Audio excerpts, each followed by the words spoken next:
जब आप साधना करोगे, इसीलिए मैंने बहुत करीब 1-1.25 साल पहले से इसीलिए जो नाम देना था वो थोड़ा रोक दिया, ताकि लोग साधना कर सकें, साधना को जान सकें, साधना के महत्व को समझ सकें, नाम के महत्व को समझ सकें, उस ताकत के महत्व को समझ सकें, उस परमात्मा के महत्व को समझ सकें, गुरु और शिष्य के रिश्ते को समझ सकें। लेकिन जो लोग साधना के लिए आए हैं, मैंने बहुत प्रयास किया उनको दूर करने का, किसी की तरीके से दूर हो जाएं, वो दूर नहीं होते, किसी भी प्रकार से दूर नहीं होते। चाहे जो भी परिस्थिति हो, जो भी कारण हो, जैसे भी हो, वो हर समय नतमस्तक रहते हैं। और मैं देखता हूँ कि गुरु और शिष्य दो नहीं रहते, वो अलग नहीं होते। जिनका समर्पण हो गया उनमें कोई भेद नहीं होता, वो एक ही हो जाते हैं।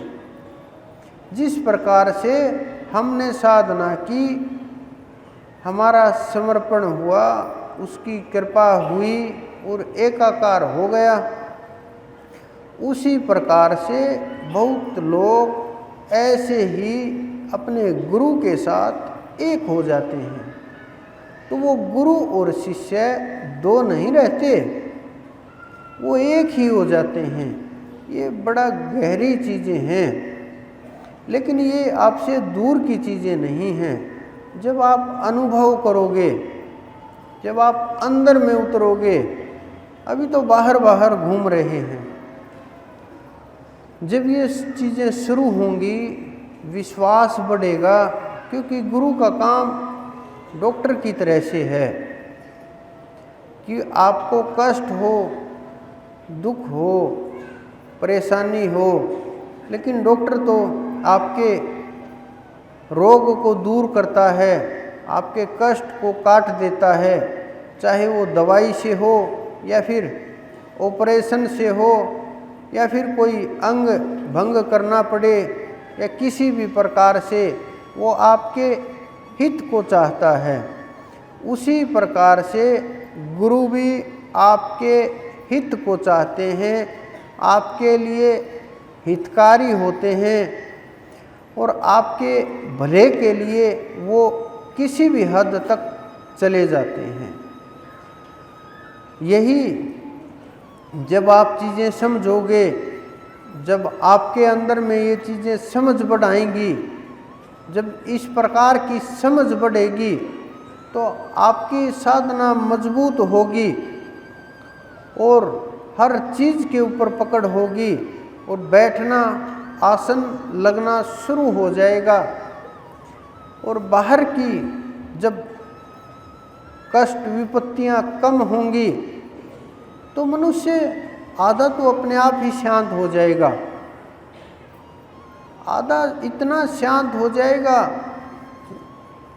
अंतन में भय भी कम होगा, वासनाएं भी कम होंगी, लोभ लालच भी कम होगा।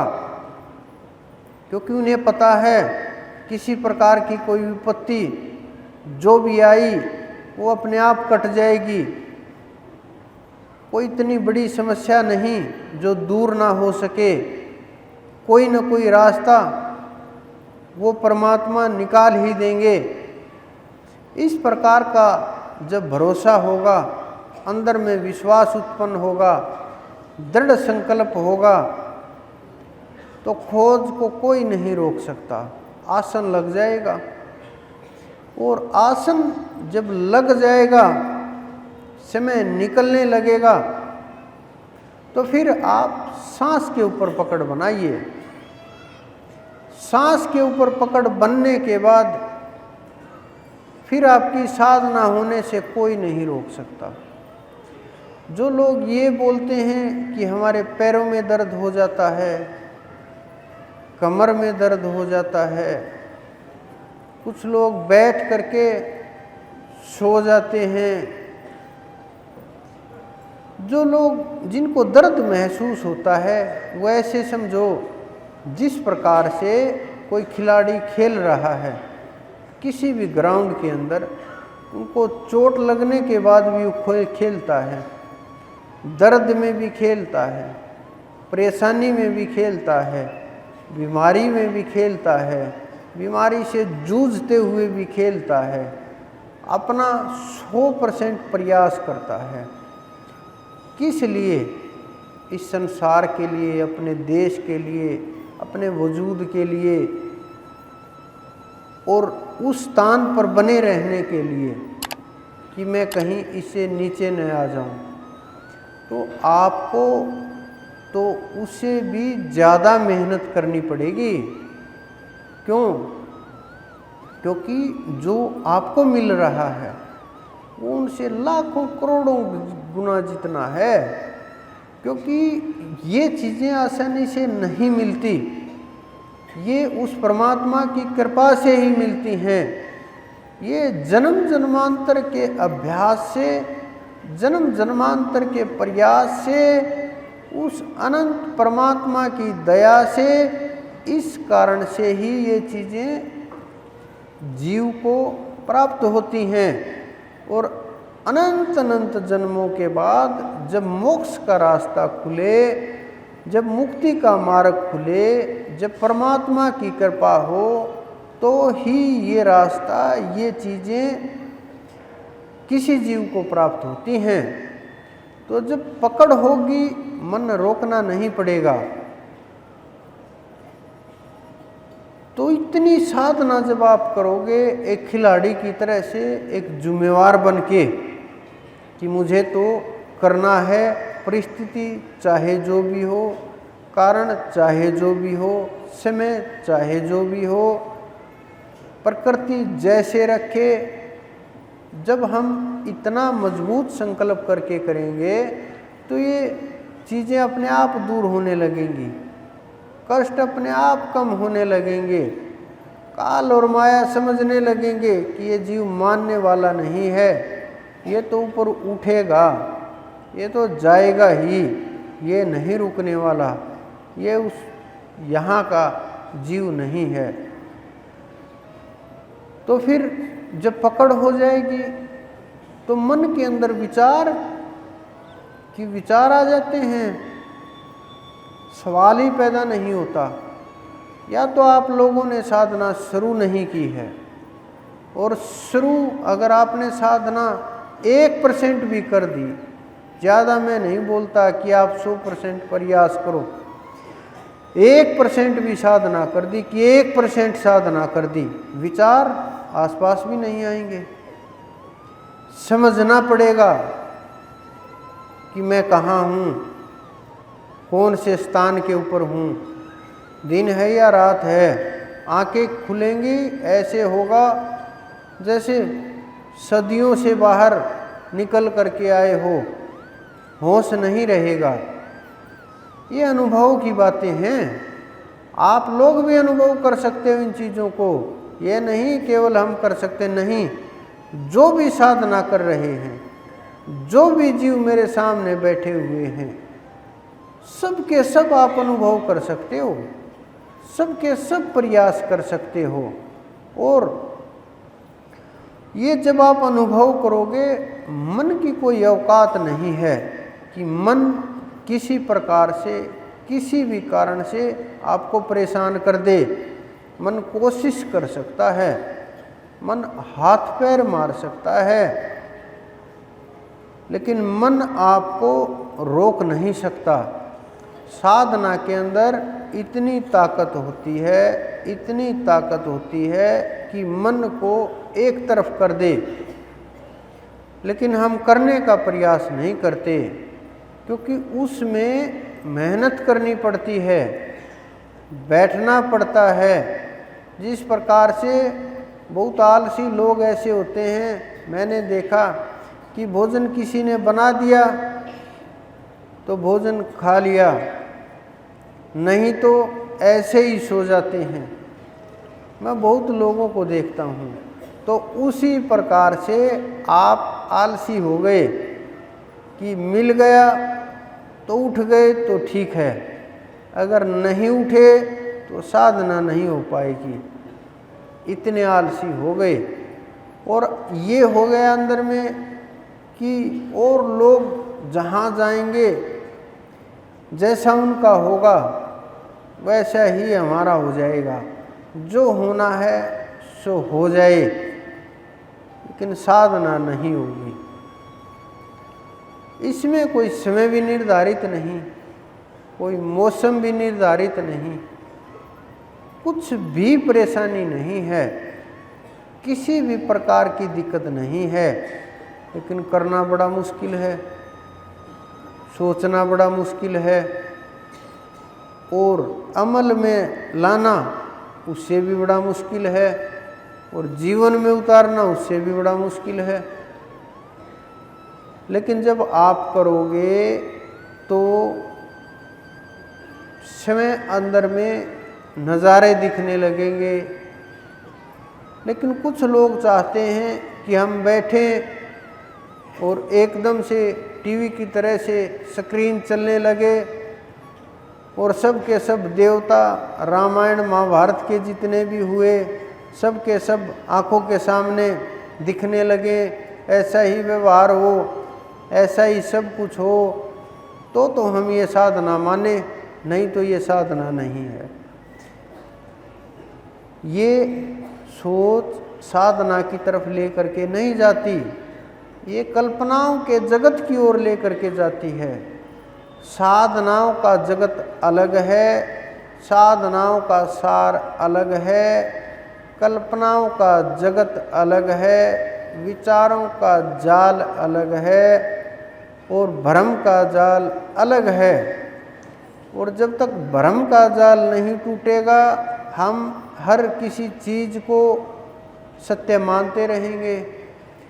जिस प्रकार से आपने चिड़िया देखी होगी, शीशे के ऊपर चोंच मारती रहती है, चोंच से चाहे खून निकलने लग जाओ, टक टक टक टक टक टक लगी रहती है। वो देखना, उसको सामने दूसरी चिड़िया दिखाई देती है। एक दिन का ये काम नहीं, हर रोज लगी रहती है, हर रोज लगी रहती है, लेकिन सामने चिड़िया नहीं होती, बस लगी हुई है। इसी प्रकार से मैं एक देख रहा, किसी ने गेट के ऊपर शीशा लगवा दिया, बकरियां वहाँ से गुजर रही, एक बकरा पीछे हटा और भाग करके टक्कर मारी और वापस आकर के गिरा, फिर उठा, फिर भागा, फिर टक्कर मारी, फिर गिरा। वहाँ ना कोई दूसरा बकरा था, उससे पहले ना वहाँ कोई चिड़िया थी, लेकिन भ्रम के कारण से वो मान ली गई और मान करके हम उनसे टकराने लगे। वो उन्हीं की छाया है। तो उसी प्रकार से मन के अंदर विचार नहीं होते। ये हमारे अंदर जो चीज़ें पड़ी हुई हैं उनकी छाया की तरह से हैं, कि उनकी छाया की तरह से अंदर पड़ी हुई चीज़ें हैं। लेकिन हमने वो चीज़ें मान ली कि मन में विचार हैं तो विचार हैं, मन में विचार उठ रहे हैं, ये भी एक विचार है। मन के विचारों को हम रोक देंगे, ये भी एक विचार है। मन हम गुरु को देख रहे हैं, ये भी एक विचार है। हम परमात्मा का ध्यान कर रहे हैं, ये भी एक विचार है। घर की चीज़ें याद आ रही हैं, ये भी एक विचार है। ये सब के सब विचार हैं। जितना मैंने बोला ये ध्यान नहीं है कि कोई ये समझे कि ये ध्यान है, ये ध्यान नहीं है। कोई ये समझे कि मैं तो गुरु को देख रहा हूँ, गुरु को देख रहा हूँ, ये भी एक विचार है। यहाँ तक सबको समझ में आती होंगी चीज़ें, क्योंकि ये सबके साथ होती हैं और यही साधना का मार्ग है। सब लोग इसी रास्ते से गुजर करके जाते हैं, चाहे हमारे कोई सिद्ध हों, चाहे हमारे महात्मा हों, चाहे ऋषि मुनि हों, शुरुआत सबकी यहीं से होती है। लेकिन जब चीज़ें पकड़ में आती हैं कि छोड़ना किसको है, पकड़ना किसको है, विचार कहाँ तक पहुँच है, गोचर जहाँ तक नजर जाई तहाँ तक माया जाने हूँ भाई। तो जहाँ तक इंद्रियाँ, जहाँ तक संसार, जहाँ तक सोच, जहाँ तक समझ, जहाँ तक भी जाती है, वो सब की सब एक बार तो संत माया बोल देते हैं कि वो सब की सब माया है। दूसरे ही पल जब वो दृष्टि जागी, चीज़ें समझ में आई, अनुभव हुआ, प्राप्ति हुई, जीव जाग गया, वहाँ तक स्थिति पहुँची, दूसरे ही पल उन्हीं वस्तुओं को सब संत ये कह देते हैं कि सबके अंदर परमात्मा है। कुछ देर पहले सब की सब चीज़ें माया नजर आ रही थी, न आदमी बदले, न संसार बदला, न वातावरण बदला, न जगह बदली, न मौसम बदले, ना घर बदले, न आश्रम बदले, न गाड़ियाँ बदली, न परिवार छोड़ा, कुछ नहीं किया। सब की सब चीज़ें ज्यों की त्यों हैं, जीवन भी ज्यों का त्यों चल रहा है, कोई बदलाव नहीं है, काम से लेकर के रहन सहन तक। बस रिजल्ट ये है, लेकिन कारण क्या है? वो प्रारंभ है, वो शुरुआती दृष्टि है, वो चलने का मार्ग है और वो मंजिल है। जो ये आरंभ और मंजिल तक का जो रास्ता है ना, ये बीच का जब रास्ता समझ में आ जाएगा, हम पहली चीज को भी बोल देते हैं कि माया का प्रभाव है, सब चीज़ों में माया है, माया इतनी ताकतवर होती है, जीव को फंसा लेती है, जीव को बांध लेती है, आगे नहीं बढ़ने देती, लोभ लालच देती है, भय दिखाती है और अनेकों कारण बता देते हैं। लेकिन अंत में जब चीज़ आती है तो वो भी हमारे समझ में आती है, सबको समझ आती है कि सब कुछ परमात्मा का है, उसी में मिल जाना है, उससे अलग कुछ है ही नहीं, उससे अलग कुछ होता ही नहीं। एक दिन सबको मरना है, एक दिन सबको उसके पास जाना है, कोई यहाँ नहीं रहा, कोई नहीं रहेगा, ये आत्मा निकल जाएगी, सबके अंदर उसका वास है। छोटे से जीव को देख करके भी मानते हैं कि इसके अंदर भी उसी का वास है, पेड़ों में भी मानते हैं। कोई जीव काटते हुए कसाई मिल जाए, उसको बड़ी गालियां निकालते हैं, अगर ताकत है शरीर में उसको मारने पीट करके बचाने का भी प्रयास करते हैं, कोशिश भी करते हैं कि बचा सकें।